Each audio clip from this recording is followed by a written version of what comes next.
दोस्तों, आज की इस वीडियो में हम लोग बिहार डीएलएड के एंट्रेंस एग्जाम में 6 अप्रैल को मैथ के पूछे गए क्वेश्चंस करने वाले हैं। एक बार आप लोग यहाँ पर क्वेश्चंस देख लीजिए जो आज की इस वीडियो में हम लोग सॉल्व करने वाले हैं। और इन सभी क्वेश्चंस को दोस्तों मैं आपको सॉल्व करने के बिल्कुल शॉर्ट ट्रिक बताऊंगा। आप इन सभी क्वेश्चंस का आंसर जो है ना 20 से 30 सेकंड में फाइंड कर सकते हो। देख लीजिए यहाँ पर आप लोग क्वेश्चंस जो आज की इस वीडियो में हम लोग सॉल्व करने वाले हैं। चलिए दोस्तों स्टार्ट करते हैं। फर्स्ट क्वेश्चन, पहले 15 प्राकृत संख्याओं का औसत कितना होगा। देखो गाइस, औसत और माध्य का मतलब एक ही होता है, दोनों में कुछ भी अंतर नहीं है, ठीक ना। तो चलिए इसे हम सॉल्व करते हैं। देखिए कहा गया है पहले 15 प्राकृत संख्याएं। तो प्राकृत संख्याएं कौन सी होती है, जिसे हम काउंटिंग नंबर भी कहते हैं। देखिए प्राकृतिक रूप से आपकी जुबान पे जो है ना जो नंबर आ जाता है उसे ही हम प्राकृतिक संख्या कहते हैं। अब कैसे, तो मैं आपके सामने कुछ चीजें रख देता हूं और आपसे कहता हूं काउंट कीजिए। तो नेचुरली आपके जुबान पे सबसे पहला जो नंबर आएगा ना वो 1 आएगा। तो 1 से स्टार्ट होने वाली सभी पॉजिटिव नंबर को जो है हम प्राकृतिक संख्याएं कहते हैं। अब इसमें कहा गया 15, तो हो सकता है ऐसे स्टूडेंट जिनको शॉर्ट ट्रिक नहीं पता है तो वो क्या करेंगे, 1 से लेकर 15 तक की सभी प्राकृतिक संख्याओं को इस तरीके से लिख लेंगे। और आपको पता है ना औसत या माध्य में हम क्या करते हैं, सबसे पहले कुल प्रेक्षणों का योग फाइंड करते हैं, ठीक ना। कुल प्रेक्षणों को प्लस कर लेते हैं और वो कुल प्रेक्षण कितनी है, तो 1 से लेकर 15 तक प्राकृतिक संख्या 15 है, तो 15 से हम भाग कर देंगे। यही होता है माध्य और औसत निकालने का फॉर्मूला, कुल प्रेक्षणों का योग बटे में कुल प्रेक्षण, ठीक ना। अब गाइस इसमें तो 15 ही कहा गया है, लेकिन अगर आपके एग्जाम में आ जाए कि 100 प्राकृतिक संख्याओं का औसत क्या होगा, प्रथम 100, तो ऐसे में क्या आप 1 से लेकर 100 तक प्लस करोगे तो 10 मिनट तो आपका यही लग जाएगा। तो इसलिए जो है ना एक शॉर्ट ट्रिक भी बना है, तो मैं आपको शॉर्ट ट्रिक भी बता दूंगा, पहले इसे हम फाइंड कर लेते हैं। चलिए मैं आपको शॉर्ट ट्रिक के थ्रू समझाता हूं, ठीक है। ये तो कम नंबर है तो उसको कर लोगे आप। देखो औसत माध्य में आपको ये तो पता है कि सबसे पहले हमें कुल प्रेक्षणों का योग फाइंड करना होता है। तो आप तो 2 तरीके से आप कर सकते हो। देखो सबसे आसान और सबसे ज्यादा शॉर्ट ट्रिक ये है, बस ये लगाओ और आपका आंसर निकल जाएगा, ना ज्यादा कैलकुलेशन करने की जरूरत पड़ेगी।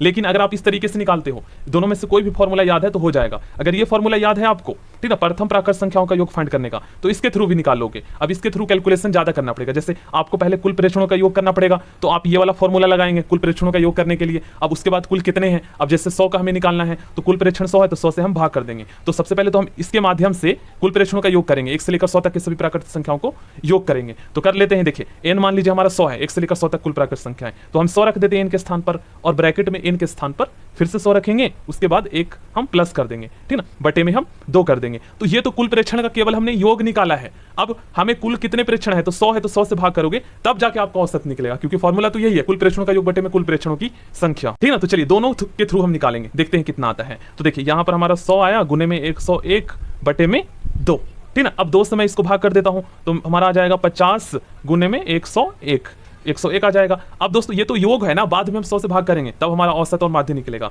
तो देखिए जब आप इसका गुना करोगे तो 5050, ये 5050 जो है ना 1 से लेकर 100 तक के सभी प्राकृतिक संख्याओं का योग आया है। अब आपको औसत निकालना है, तो कुल कितने प्रेक्षण थे, तो 1 से लेकर 100 तक 100 थे, तो अब आप 100 से भाग करोगे तब आपका आंसर निकलेगा। तो देखो 0 से 0 कैंसिल हो गया। अब जब 505 में 10 से भाग करोगे तो 50.5 आपका आंसर आ जाएगा। 1 से लेकर 100 तक के सभी प्राकृतिक संख्याओं का माध्य 50.5 आएगा। अब ये वाला फॉर्मूला लगा दीजिए, कैलकुलेशन करने की जरूरत ही नहीं है। आपसे बोला जाए कि 1 लाख, प्रथम 1 लाख तक के प्राकृतिक संख्याओं का औसत क्या होगा, तो n कुल प्राकृतिक संख्या कितनी होगी, प्रथम 1 से लेकर 100, 1 से लेकर 1 लाख तक 1 लाख होगी, 1 से लेकर 100 तक 100 होंगे। तो कुल प्रेक्षण आपको पता हो गया, उसे हम n कहेंगे। तो 100 है, ठीक ना, 100 और 1 आपको प्लस कर देना है, बटे में आपको 2 कर देना है, आपका औसत निकल जाएगा। ये औसत निकालने का है, ठीक ना। बस अब आप यहाँ पर देख लीजिए 101 आ गया बटे में 2, और जब आप 2 से भाग करेंगे तो 50.5 आपका आंसर आ गया, और वहां पर भी आया था। तो कैलकुलेशन से बचने के लिए सबसे आसान तरीका है आप।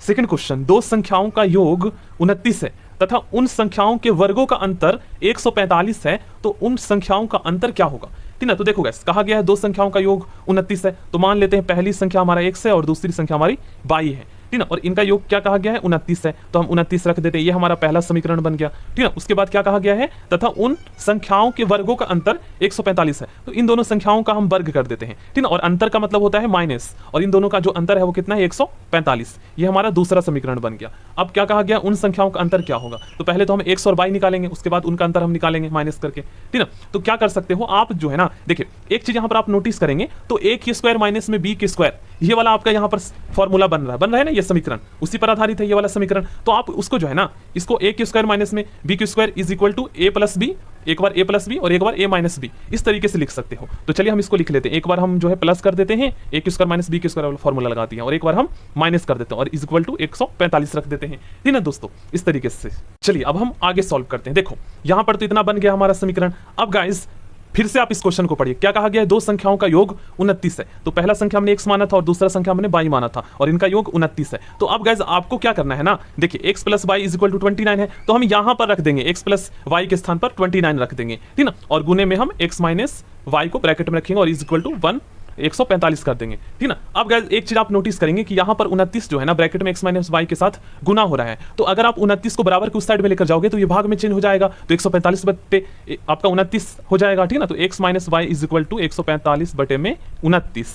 अब गाइस देखो, अब हमारा इजीली सॉल्व हो जाएगा ये। अब आप क्या कर सकते हो, 29 को जब आप 145 में भाग करेंगे ना, 29 से 145 में, तो आपका आ जाएगा 5। और कहा क्या गया था, उन संख्याओं का अंतर, तो अंतर का मतलब होता है, क्या होता है अंतर का मतलब, अंतर का मतलब होता है माइनस। तो x माना था पहला संख्या और दूसरा संख्या हमने y माना था, तो इन संख्याओं का अंतर जो है हमारे यहाँ पर 5 आ गया। देख लीजिए आप लोग। थर्ड क्वेश्चन, 20, 28 और 48 का महत्तम समवर्तक HCF क्या होगा। देखो गाइस, इसे फाइंड करने के दो तरीके होते हैं, पहला होता है भाग विधि और दूसरा होता है फैक्टर मेथड, ठीक है। तो हम भाग विधि द्वारा इसका HCF फाइंड करते हैं। देखो गाइस, यहाँ पर 3 नंबर दे रखे हैं, तो तीनों में से जो है ना सबसे पहले आपको क्या करना है, तीनों में से 2 सबसे बड़ी संख्याएं उठाना है आपको। तो एक हो गया 28 और दूसरा हो गया हमारा 48। अब गाइस इनमें से आपको क्या करना है ना, सबसे छोटी संख्या उठाना है। सबसे छोटी संख्या उठाकर जो सबसे बड़ी संख्या होगी ना उसमें आपको भाग कर देना है। इन दोनों में से सबसे छोटी वाली संख्या से सबसे बड़ी वाली संख्या में भाग कर देना होता है, ठीक है। तो इस तरीके से हम 28 से जो है 48 में भाग कर देते हैं। 28 से कम 28, 28 दूनी 56 हो जाएगा, ज्यादा हो जाएगा तो एक बार में ही हम भाग करेंगे, ठीक ना। 28 से कम 28, एक आ गया यहाँ पर हमारा। जब आप 48 में से 28 घटाएंगे तो आपका आ जाएगा 20। अब देखो गाइस, 20 को क्या करना है, इसको भाजक के स्थान पर रखना है, ठीक ना, भाजक के स्थान पर, और 28 को भाज्य के स्थान पर रखना है, ठीक ना। कहने का मतलब ये है कि 20 से 28 में आपको अब भाग कर देना है, ठीक है। इस तरीके से होता है इसमें भाग, ध्यान में रखिएगा। अब 20 से कम 20 आ जाएगा। अब दोस्तों 28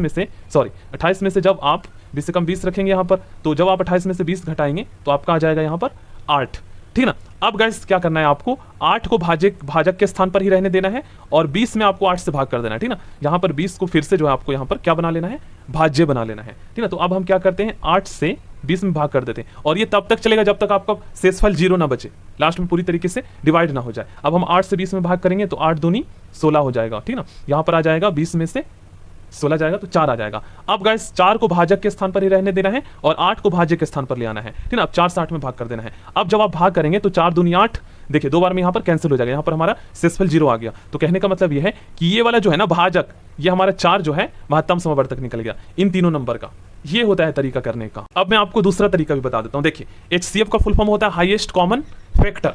तो आपको गाइस इन तीनों नंबर्स का जो है ना फैक्टर कर लेना है। 20 का हम फैक्टर कर लेते हैं, 28 का और 48 का, देखते हैं क्या आता है। देखिए 20 का जब आप फैक्टर करोगे तो इस तरीके से कर सकते हो, 2 दूनी 4, 4 बचे 20, है ना। और 28 का कैसे करोगे, तो 2 दूनी 4, 4 सते 28, ठीक ना। उसके बाद 48 का करेंगे तो 2 दूनी 4, 4 तिया 12, 12 दूनी 24, 24 दूनी 48, इस तरीके से फैक्टर कर लेंगे। देखिए 48 का 2 दूनी 4, 4 तिया 12, 12 दूनी 24, 24 दूनी 48। अब गाइस HCF का जैसा आपको नाम से ही पता चल रहा है कि हाईएस्ट मैंने HFC लिख दिया यहाँ पर, HCF नाम से ही पता चल रहा है कि हाईएस्ट कॉमन फैक्टर। कहने का मतलब ये है कि HCF एक ऐसी संख्या होगी जो सबसे बड़ी होगी और जो नंबर, जिस नंबर का आप HCF निकाल रहे हैं उन तीनों में वो नंबर कॉमन होना चाहिए, तीनों में आना चाहिए वो, और वो फैक्टर होगा उनका, गुणनखंड होगा उस नंबर का जिसका आप निकाल रहे हैं HCF। तो देखो गाइस, सब इसमें जो कॉमन आ रहा है वो निकाल दो, दो सब तीनों में कॉमन है, उसके बाद आप देखोगे तो फिर 2 तीनों में कॉमन है कि नहीं। 2 बार जो है ना, 2 बार 2 तीनों में कॉमन है,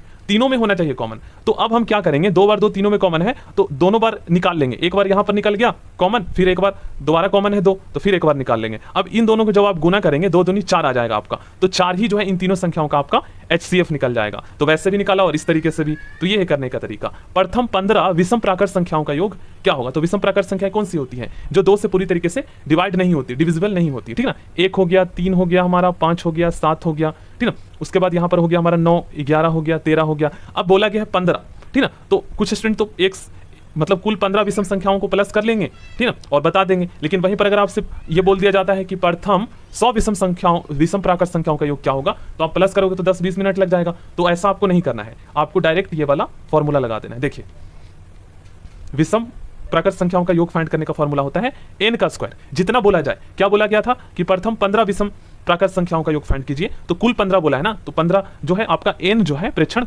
15 हो जाएगा, ठीक ना। तो आप इसका स्क्वायर कर दीजिए, 15 का स्क्वायर करेंगे तो आपका 225 आ जाएगा और यही आपका आंसर आएगा। और आप खुद प्रूव भी करके दिखा देता हूं मैं। प्रथम 4 विषम प्राकृत संख्याओं का योग फाइंड करता हूं दोनों तरीके से। देखिए 1, उसके बाद 3 हो गया, उसके बाद 5 हो गया और उसके बाद 7 हो गया। दोनों तरीके से मैं फाइंड करता हूं। देखिए इनको प्लस करूंगा, 3 और 1 4, 5 4 9, 9 और 7 यहां पर हो जाएगा 16, ठीक ना। और मैं दूसरा तरीका अपनाता हूं, n कुल कितने, तो प्रथम 4 विषम संख्याओं का योग मुझे फाइंड करना है। तो n हमारा कितना है 4, तो 4 का आप स्क्वायर कर दीजिए, n का स्क्वायर, ठीक ना, तो आपका आ जाएगा 4 4 16। तो दो बात वही है, दोनों तरीके से आप कर सकते हो। देखिए लेकिन अगर नंबर छोटी दे रखी हो, जैसे आपको 10 बोला जाए, 20 बोला जाए, तो यहां तक आप प्लस कर लोगे, लेकिन 100 बोल दिया जाए तब आप कैसे करोगे, तो उसके लिए आप n का स्क्वायर कर दोगे। 100 बोल दिया जाए तो 100 का स्क्वायर कर दोगे, तो इसका मतलब है 2 बार गुना, ठीक ना। तो 1 हो गया और 4 0, तो ये हो गया आपका प्रथम 100 विषम प्राकृत संख्याओं का योग फाइंड करने का फॉर्मूला। अगर आपसे बोल दिया जाए दोस्तों कि प्रथम 100 विषम प्राकृत संख्याओं का औसत या माध्य क्या होगा, तो आंख बंद करके आपको n जितना बोला जाए ना वही आपका वो होगा। मतलब आपसे जैसे बोल दिया जाता है कि प्रथम 100 विषम प्राकृत संख्याओं का माध्य क्या होगा,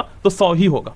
आई होप आप लोग समझे होंगे। नेक्स्ट क्वेश्चन, प्रथम 20 सम संख्याओं का योग क्या होगा, तो इसका फॉर्मूला देख लीजिए, यहां पर मैं आपको शो कर देता हूं। देखिए क्या कहा गया, प्रथम n सम संख्याओं का योग, उसमें कितना कहा गया 20, ठीक ना। तो n आपका कितना है 20 प्रेक्षण, तो आप n के स्थान पर 20 रखिए और अंदर में 20 रख के एक प्लस कर दीजिए, तो कितना हो जाएगा 20 गुने में आपका हो जाएगा 21, 21 दूनी 42, एक 0 और लगा दीजिए, तो 420 आपका आंसर आ गया प्रथम 20 सम संख्याओं का योग। अगर औसत बोल दिया जाए तो ये वाला फॉर्मूला लगा दीजिए आप लोग। औसत में वही है ना, जैसे मान लीजिए हम 20 सम संख्याओं का औसत निकाल रहे हैं, तो कुल प्रेक्षणों का योग फाइंड करेंगे। अब कुल प्रेक्षणों का योग किसके थ्रू फाइंड कर सकते हैं, तो ये वाला फॉर्मूला याद है, तो इसके माध्यम से ही आप औसत निकाल सकते हो। कुल प्रेक्षणों का योग फाइंड करेंगे सबसे पहले, तो अगर हमें 20 संख्याओं प्रथम 20 सम संख्याओं का औसत निकालना है, तो हमें अभी निकाला ना योग, तो सबसे पहले आपको पता है माध्यम में हमें कुल प्रेक्षणों का योग फाइंड करना होता है और वो कुल कितने उससे भाग कर देना होता है। तो अभी हमने निकाला 20 कुल 20 प्रेक्षणों का योग सम संख्याएं का, तो यहाँ पर कितना आया था हमारा 420 आया था, ठीक ना। और कितने हैं ये, तो 20 से आप भाग करोगे तो कितना आएगा 2 दूनी, तो इससे भाग कर देते हैं, 0 से 0 कैंसिल हो गया, यहाँ पर आ जाएगा आपका 21 औसत। तो ये है बात वही है, फॉर्मूला ये वाला आप लगा दीजिए, आपका आंसर आ जाएगा। और ये फॉर्मूला और भी आसान है, जैसे बोला जाए कि आपको बोला जाए कि प्रथम 100 सम प्राकृत संख्याओं का योग क्या होगा, तो आपको n प्लस में 1 लगा देना, बस। कितना आसान है ये, मतलब n 100 बोला जाए तो 100 लिख दीजिए और एक अपनी तरफ से प्लस कर दीजिए, आपका 101 आंसर आ गया, ठीक ना। और दूसरा तरीका मैं अभी आपको प्रूव करके दिखाता हूँ। प्रथम 20 सम प्राकृत संख्याओं का औसत क्या होगा, तो n प्लस 1, ठीक ना। तो n हमारा 20 प्लस में 1 कर दूंगा तो 21 आ जाएगा, और 21 उसमें भी आया था, यहाँ पर भी आ गया। तो ये है सारा ट्रिक। देखिएगा नेक्स्ट क्वेश्चन, 7 सेंटीमीटर त्रिज्या वाले एक वृत्त में एक चाप केंद्र पर 30 डिग्री का कोण अंतरित करते हैं, तो चाप की लंबाई क्या होगी, ये आपको बताना है। तो देखो गाइस, ये है हमारा वृत्त, ठीक ना, और कहा क्या गया है 7 सेंटीमीटर त्रिज्या है इस वृत्त की, ठीक ना। तो त्रिज्या वाले एक वृत्त में एक चाप केंद्र पर जो है ना 30 डिग्री का कोण अंतरित करता है। देखिए चाप मान लीजिए ये है, ठीक है, इस तरीके से, और ये 30 डिग्री का कोण बनाता है इस तरीके से, ठीक है दोस्तों। तो ये हमारा त्रिज्या हो गया। अब कहा क्या गया है 30 डिग्री का कोण अंतरित करते हैं, तो चाप की लंबाई, इसकी लंबाई ज्ञात करना है। चाहे आप वृत्त खंड कह लो या त्रिज्या खंड कह लो, उसकी मतलब चाप की लंबाई कह लो, बात वही है। तो देखो ये चाप की लंबाई फाइंड करने का फॉर्मूला क्या होता है, तो कोण आपको पता चल गया 30 डिग्री का है, तो सिंपल सा चाप की लंबाई का फॉर्मूला क्या होता है मैं बता देता हूँ। थीटा, ठीक ना, थीटा बटे में 360 गुने में 2 पाई आर, ठीक ना, थीटा बटे में 360 गुने में 2 पाई आर, ये फॉर्मूला होता है। थीटा आपको पता है 30 है दोस्तों, तो 30 बटे में आप 360 कर दीजिए, गुने में 2 गुने में पाई हमारा कितना है, तो 22 बटे में 7 होता है, और आर आपको पता है 7 दे रखा है, तो 7 से 7 कैंसिल हो गया यहाँ पर, ठीक ना। और यहाँ पर हम कैंसिल कर लेते हैं, 0 से 0 कैंसिल हो गया यहाँ पर, 3 एकम 3, 3 एकम 3, 3 दूनी 6, 1 बटे में 12 गुने में ऊपर में हमारा मतलब कि अंश के स्थान पर देखिए 2 रहा और ऊपर में 22, तो आप क्या करो 22 दूनी 44 बटे में 12 कर दो, 22 दूनी 44, 44 बटे में 12, ठीक ना। अब आप इसे सॉल्व कर दो, आपका आंसर आ जाएगा चाप की लंबाई। देखते हैं यहाँ पर 2 2, यहाँ पर 6 आ गया, 6 से आप इसमें 22 में भाग करोगे तो आपका पॉइंट में आंसर आ जाएगा, ठीक ना। इसी तरीके से निकालते हैं। देखो गाइस नेक्स्ट क्वेश्चन बहुत ही ज्यादा आसान है। एक वर्ग के क्षेत्रफल का उसके वर्ग विकर्ण पर बने वर्ग के क्षेत्रफल का अनुपात क्या होगा। कहने का मतलब यह है कि एक वर्ग है, ठीक है ना, और इस वर्ग के विकर्ण पर जो है ना एक और वर्ग बना हुआ है, तो इन दोनों वर्ग का क्षेत्रफल आपको फाइंड करना है। तो मान लीजिए दोस्तों, हम इस वाले वर्ग की भुजा मान लेते हैं x, ठीक है ना, और जो दूसरा वर्ग है जो कि इस वर्ग के विकर्ण पर बना हुआ है, तो इस वर्ग की भुजा की लंबाई क्या होगी, क्योंकि हमने तो इसको x मान लिया और वर्ग की चारों भुजाओं की लंबाई बराबर होती है, तो चारों भुजाओं की लंबाई x x हो गई।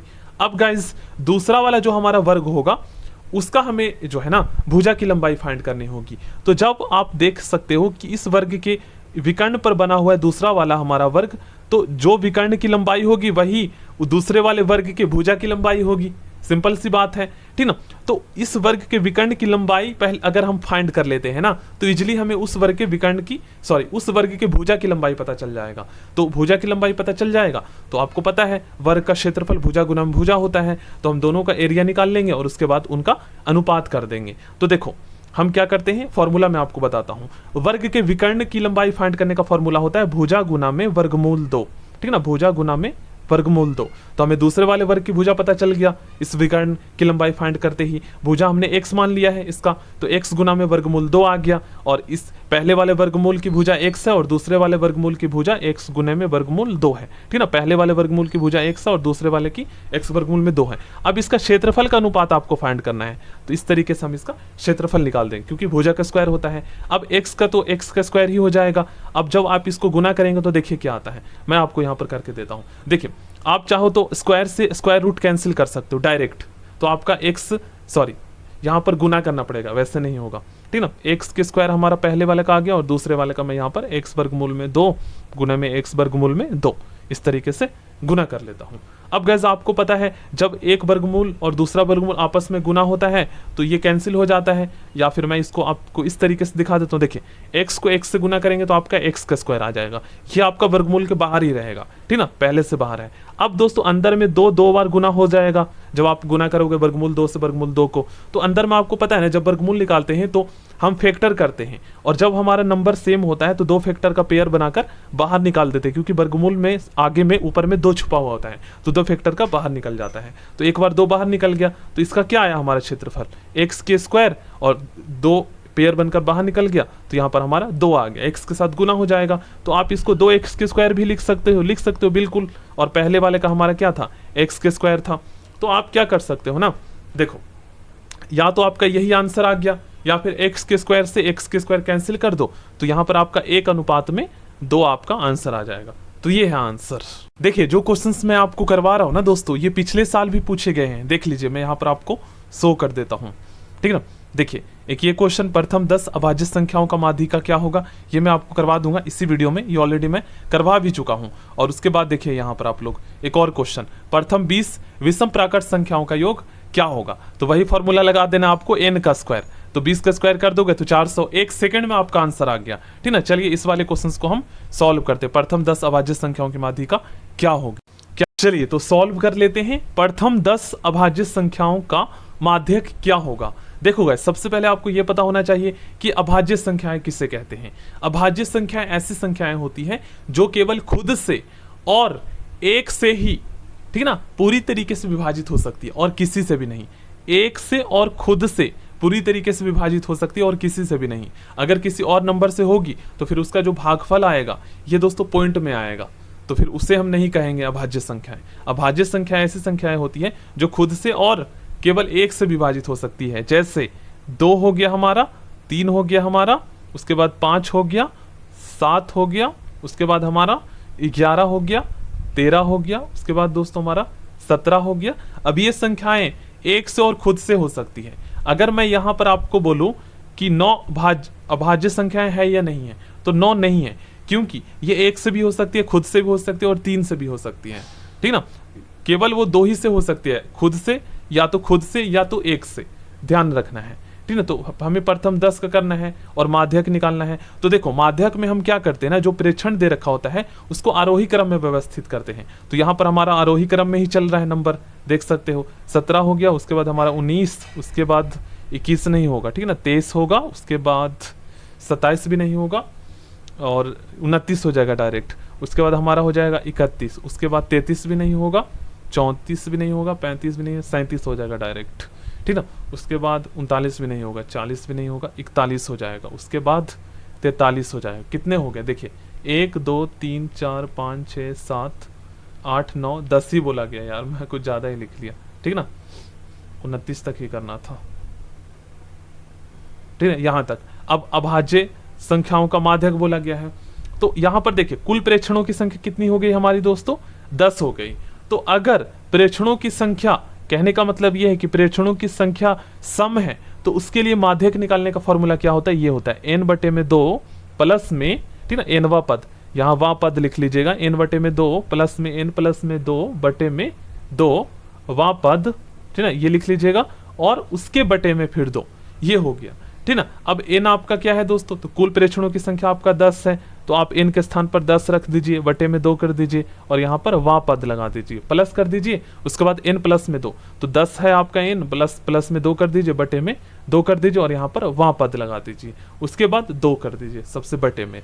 अब दोस्तों 10/2 करेंगे तो आपका 5वां पद आ जाएगा यहाँ पर, ठीक है, उसके बाद 10 और 2 प्लस हो जाएगा 12, 12/2 करेंगे तो 6वां पद आ जाएगा आपका। अब यहाँ पर 5वां पद, ठीक ना, प्लस में 6वां पद बटे में 2 करना है। अब 5वां और 6वां पद कौन सा था, प्रेक्षण लिखिएगा और उसमें से आपको देखना है 5वां पद और 6वां पद। तो पहला था 2 3 5 7, उसके बाद था हमारा डायरेक्ट 11, उसके बाद 13 था, उसके बाद हमारा था 17 था, ठीक है। तो देखिए 5वां पद कौन सा है, 1 2 3 4 5, 11 था, और 6वां पद हमारा 13 था। तो 11 और 13 को आपको प्लस करना है, ठीक ना, 5वां पद और 11 दूनी 22, और यहाँ पर हो जाएगा 23 24 हो जाएगा, बटे में 2 से आप 24 में भाग करेंगे तो आपका आंसर आ जाएगा 12। तो ठीक ना, प्रथम 10 अभाज्य संख्याओं का माध्यक 12 आ गया, ठीक है। तो माध्यक और माध्य दोनों में अंतर है, ध्यान में रखिएगा। और यहीं पर अगर हमारे प्रेक्षणों की संख्या दोस्तों 9 आता, मतलब कि विषम आता, तो ऐसे में पता है हम कौन सा फॉर्मूला लगाते, केवल n प्लस में 1 बटे में 2वां पद। अब मैं आपको करके दिखा देता हूँ, n प्लस में 1 बटे में 2, ठीक ना, वां पद ये होता। अब n क्या था, तो मान लीजिए हमारा प्रेक्षणों की संख्या 9, विषम की सिचुएशन में आपको करना है। अगर मान लीजिए केवल 9 ही अभाज्य संख्याओं का माध्यक बोला जाता तो 9 हमारा विषम हो गया, तो इसके लिए माध्यक निकालने के लिए n प्लस में 1 बटे में 2वां पद लगाते। अब n हमारा 1 हो गया, सॉरी n हमारे यहाँ पर 9 हो गया, प्लस में 1 बटे में 2, 9 और 1 10 हो गया, 10 बटे में 2, ठीक ना, वां पद। अब 2 से भाग करेंगे 10 में तो आपका 5 आ जाएगा। अब 5वां पद कौन सा है, वही आपका माध्यक होगा। तो 1 से 9 तक ही बोला गया है, तो 5वां पद हम देख लेते हैं, जैसे 2 हो गया, 3 हो गया, 5 हो गया, 7 हो गया, उसके बाद यहाँ पर हो जाएगा हमारा 11, 1 2 3 4 5, तो ये हो जाएगा हमारा 5वां पद, मतलब 11 जो है हमारा प्रथम 9 अभाज्य संख्याओं का माध्यक है। तो इस तरीके से निकालते हैं। सम के सिचुएशन में आपको n बटे में 2 प्लस में n प्लस में 2 बटे में 2 वां पद दोनों में लगाना है और बटे में 2 कर देना है। ये सम के सिचुएशन में, अगर प्रेक्षणों की संख्या सम हो, और विषम के सिचुएशन में n प्लस में 1 बटे में 2 वां पद, ठीक है ना, ध्यान रखिए। चलिए नेक्स्ट क्वेश्चन करते हैं। 0 और 50 के बीच विषम संख्याओं की संख्या आपको बताना है, कुल कितनी है। तो कुछ स्टूडेंट क्या करेंगे, 0 से लेकर 50 तक कितनी है वो लिख लेंगे पहले गिनती, और उसके बाद चेक कर लेंगे। लेकिन गाइस मैं आपको ट्रिक बताता हूँ।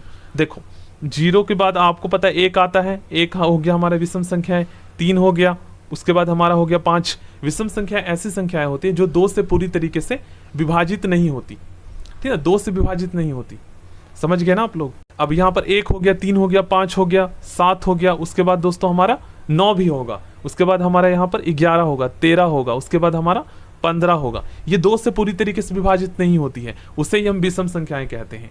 अगर जो 2 से पूरी तरीके से विभाजित हो जाता है, अगर शेषफल उसका जो है ना पॉइंट 0 आता है और भागफल पॉइंट में नहीं आता, तो फिर वो सम संख्याएं होगी, ठीक ना। ये सभी विषम संख्याएं, क्योंकि इसका शेषफल 1 आएगा, हर भाग कर दीजिएगा तो 1 बचेगा ही शेषफल, और आंसर अगर आप पूरी तरीके से डिवाइड करोगे तो फिर पॉइंट में आएगा 0 लगा के, ठीक है। तो ये है विषम संख्या है। इसके बाद 17 हो जाएगा, उसके बाद हमारा 19 हो जाएगा, उसके बाद हमारा 21 हो जाएगा। अब दोस्तों ऐसे आप लिखोगे 0 से 50 के बीच में तो टाइम लग जाएगा ना। तो ट्रिक हमारा क्या कहता है कि प्रथम प्राकृतिक संख्याओं के आधा आधा जो है ना सम और विषम संख्याओं का संख्या होता है। कहने का मतलब यह है कि अगर आपसे बोला जाए कि 0 से लेकर 50 तक विषम संख्याओं की संख्या कितनी है, तो आपको उसका आधा कर देना है, ठीक ना। तो 50 का आप आधा करोगे, 1/2 कर दोगे, तो आपका जो है ना यहाँ पर 25 विषम संख्याएं निकल जाएगी और 25 आपकी सम संख्याएं निकल जाएगी। मतलब आधा आधा होता है। अब मैं आपको विथ प्रूफ शो कर देता हूँ। जैसे मैं 1 से लेकर जो है ना 10 तक यहाँ पर मैं संख्याएं लिख लेता हूँ ताकि आपको अच्छे से समझा पाऊँ, ठीक ना, क्योंकि 0 से 50 तक लिखना संभव नहीं है, टाइम लग जाएगा काफी ज्यादा। अब दोस्तों इसमें मैं प्रूव करता हूं, इसमें 5 जो है ना सम संख्याएं मिलेगी और 5 विषम संख्याएं मिलेगी, ठीक ना। देख लीजिए 1 3 उसके बाद 5 7 9, देख लीजिए जो सर्कल किया 1 2 3 4 5, 5 यहाँ पर विषम हो गया और बाकी बचा वो भी 5 है, तो आधा आधा होता है।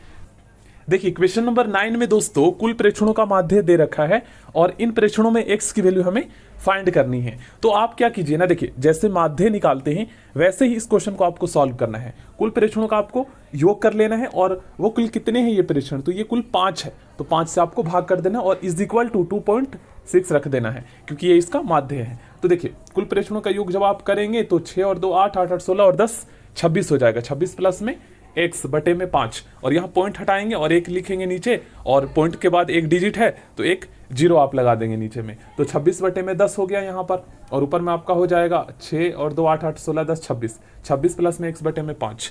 अब हम इसको सॉल्व कर लेते हैं। 26 प्लस में x बटे में 5 इज इक्वल टू 26 बटे में 10, ठीक ना, पॉइंट हटा रखा हमने। अब देखिए कैसे सॉल्व करेंगे। तो गाइस आप चाहो तो क्रॉस मल्टीप्लाई कर दो या सामने सामने आप कैंसिल कर सकते हो। अगर आपको सामने सामने कैंसिल करने नहीं आता है तो हम क्रॉस मल्टीप्लाई द्वारा कर लेते हैं। देखिए सामने सामने कैंसिल कैसे होता है, ऊपर में आप देखेंगे तो 26 प्लस में x जो है ना ये प्लस हो रहा है, ऊपर में स्वतंत्र नहीं है। नीचे देखेंगे तो 5 भाग हो रहा है और 10 भी नीचे भाग हो रहा है, ये स्वतंत्र है। तो ऐसे में जो है ना आप आमने सामने कैंसिल कर सकते हो, लेकिन ऊपर में कैंसिल नहीं होगा क्योंकि यहाँ पर 26 प्लस हो रहा है, ठीक ना, ऊपर में भाग में है। तो इस तरीके से ध्यान रखना, 5 कम 5 5 दूनी 10। अब 2 समय 26 में भाग करूंगा तो यहाँ पर आ जाएगा 13। 26 प्लस में x इज इक्वल टू 13, ठीक ना, 26 प्लस में x इज इक्वल टू 13। अब मैं क्या करूंगा तो x यही रहने दूंगा और 26 को 13 के बराबर के उस साइड में लेकर जाऊंगा तो इधर प्लस में हो रहा है उधर जाके माइनस में हो जाएगा, तो x की वैल्यू जो है ना माइनस में 13 आएगा। अब आप लोग कहेंगे कि सर माइनस में 13 क्या ये सही है, तो मैं विथ प्रूफ करके मैं शो करता हूँ।